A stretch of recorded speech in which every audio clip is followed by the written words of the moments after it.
Assalamualaikum warahmatullahi wabarakatuh. Salam sejahtera, salam bahagia. Kali ini tentang mengenal hawa nafsu. Saudara-saudara, kenapa Tuhan membuat hawa nafsu di dalam hidup manusia? Ya, semata-mata agar hidupnya manusia itu berkembang, tumbuh, berkembang, dan mencapai kesempurnaannya. Tapi hawa nafsu tidak bisa bekerja sendiri. Hawa nafsu perlu bekerja sama dengan perangkat-perangkat yang lain, khususnya dengan pikiran. Nah, kebetulan pikiran itu juga punya kekuatan yang luar biasa untuk membawa hidup manusia. Karena hidup manusia ini nyata-nyata keberadaannya ada di dunia, nyata adanya keberadaan kita di dunia, berarti nyata apa yang kita lihat, nyata yang dilihat, nyata yang didengar, nyata yang dirasakan, nyata yang dimakan, nyata yang dinikmati, ya, nyata keberhasilan, keberuntungan dan sebagainya. Itu memang keberadaannya ya di dunia. Otomatis hawa nafsu, mesin hawa nafsu itu tadi membawa hidup manusia ini waktu demi waktu semakin kuat. Ya, itu tadi tugasnya, supaya manusia eksis di dalam kehidupannya, supaya berkembang di dalam kehidupannya. Nah, karena yang nyata keberadaannya dunia, ya otomatis kehidupannya ini dibawa untuk makin lama semakin dunia ini akan menjadi semakin besar, ya, karena waktu demi waktu ini berjalan, tahun demi tahun ini, akhirnya dunia ini semakin menjadikan segala-galanya dalam hidup manusia. Nah, ini adalah peran hawa nafsu yang harus membawa hidupnya manusia itu tadi. Nah, dengan pikiran tadi, akhirnya hawa nafsu yang bekerja terus-menerus waktu demi waktu, tahun demi tahun, peran hawa nafsu tadi ini hawa nafsu ini semakin juga besar, berkembang di dalam diri manusia. Nah, dengan berkembangnya atau dengan besarnya hawa nafsu tadi, hawa nafsu merasa bahwa hanya dirinya lah yang bisa membawa hidupnya manusia. Dan dampak efek langsung, efek nyata dengan besarnya hawa nafsu tadi ini juga akan menjadi penghalang, menjadi tutupnya hati manusia. Nah, itulah sebabnya saudara-saudara, karena kecenderungannya, fokusnya, arahnya, konsentrasinya kepada duniawi yang terus menerus ini akhirnya menjadikan duniawi ini menjadikan segala-galanya. Nah, inilah yang dikatakan hawa nafsu menyesatkan manusia. Ya, karena di dalam hati manusia ini juga ada perangkat-perangkat yang lain, ada banyak perangkat, ada mesin-mesin yang lain yang punya fungsi dan tugas masing-masing. Ya, akhirnya perangkat-perangkat lain yang di dalam hati ini tidak punya ruang gerak karena ditutupi, dihalangi oleh hawa nafsu, sehingga iman kita pun juga akan melemah.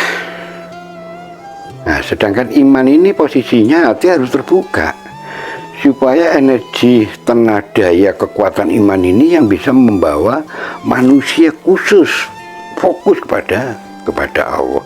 Akhirnya kita terhubung dengan Allah, dekat dengan Allah, sehingga kekuatan manusia ini ya kekuatannya Allah tadi, karena dekatnya dengan Allah, sehingga akan merubah pola pikir, merubah mengendalikan energi-energi negatif.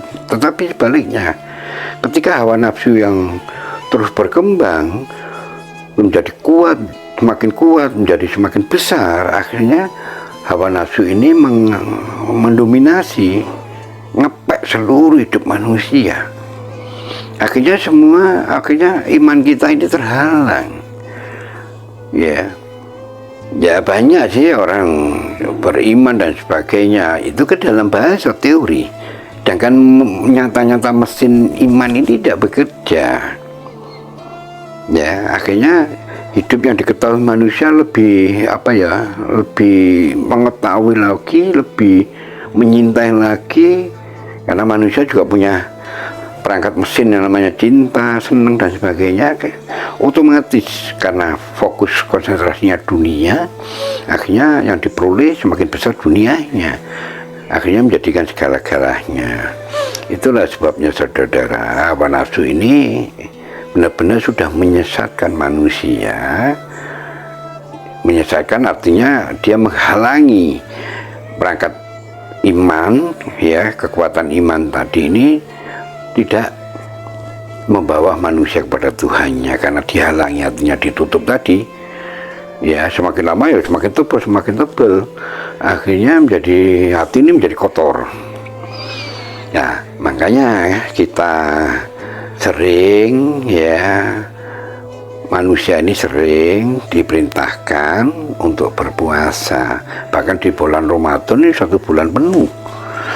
So itu semata-mata nafsu Tuhan ini. Tuhan melihat manusia ini 1 tahun ini dibawa oleh hawa nafsunya, otomatis hawa nafsunya membawa manusia kepada duniawinya, karena keberadaan nyata adanya, yang dilihat, yang didengar, yang dinikmati. Nah itulah yang membuat manusia jauh dengan Tuhan, karena imannya tadi yang tertutup. Ya akhirnya jangan buru-buru ngomong ikhlas, sabar dan sebagainya. Bagian-bagian itu di dalam hati ikut, ya, ikut juga karena pengaruhnya dengan hati yang tertutup tadi. Ya justru akhirnya energi positif tadi ketutup, ya. Nah hawa nafsu ini akan menarik juga energi negatifnya, ya teman-temannya seperti kecemasan, ketakutan, rasa berkurang, ya, rasa serakah, kesombongan, ya semua lah perangkat negatif ini akan dilibatkan, dibawa juga oleh hawa nafsunya.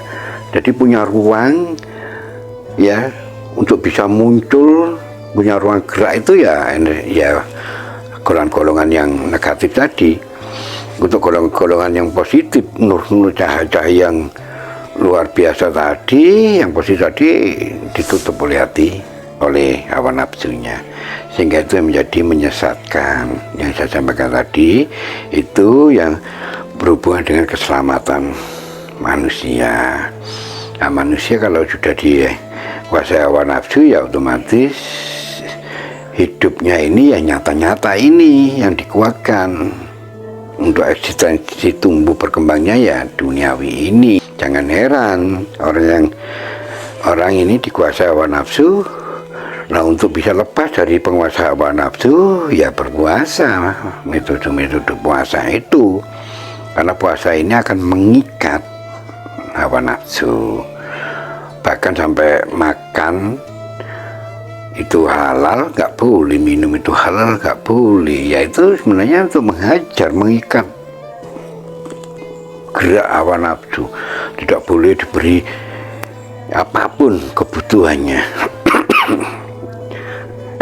Itulah saudara-saudara yang membuat hawa nafsu ini terlalu besar, terlalu kuat, akhirnya menjadi menyesatkan manusia, menjerumuskan manusia. Makanya manusia diingatkan oleh Tuhan untuk selalu dekat dengan Tuhan. Nah ketika manusia ini sudah terlalu jauh dibawa oleh hawa nafsunya, dengan kasih sayangnya Tuhan terhadap makhluk manusia ini, maka diberikan yang namanya puasa bulan Ramadan, agar manusia kembali pada fitrahnya, agar manusia ini suci, bersih. Ya, kalau hawa nafsunya sudah tidak menguasai, akhirnya hati ini akan terbuka. Dengan terbukanya hati ini, iman ini bisa berhubungan langsung dengan Tuhannya, sehingga Tuhannya akan bisa menjadikan segala-galanya. Kalau iman ini bekerja terus tugasnya ini terus membawa manusia kepada Tuhannya. Itulah saudara yang saya sampaikan. Akhirul kalam, wassalamualaikum warahmatullahi wabarakatuh.